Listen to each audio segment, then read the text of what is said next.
Bueno, buenas tardes, mi nombre es Ariel Plavnik, estoy a cargo de Kingston para Argentina, Uruguay y Bolivia. Contarles un poco lo que es nuestra presencia hoy en Tecnofield 2014, nuestra tercera participación, y este año aprovechamos el evento para hacer el lanzamiento de algunos productos. En principio lo que es HyperX Fury, que es el nuevo modelo de memoria del nivel de entrada, con una muy buena performance de 1866 MHz.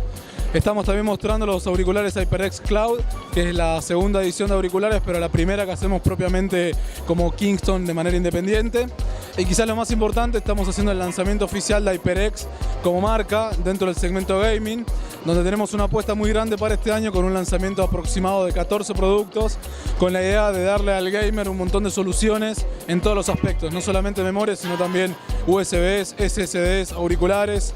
Y en este momento lo que estamos también mostrando en el stand es lo que son las diferencias de poder hacer lo que son los juegos básicamente en una plataforma bastante amplia para que los chicos puedan elegir qué juego quieren jugar y que experimenten lo que es la sensación de hacerlo sobre una máquina potenciada con memorias HyperX Fury en este caso y SSD HyperX 3K.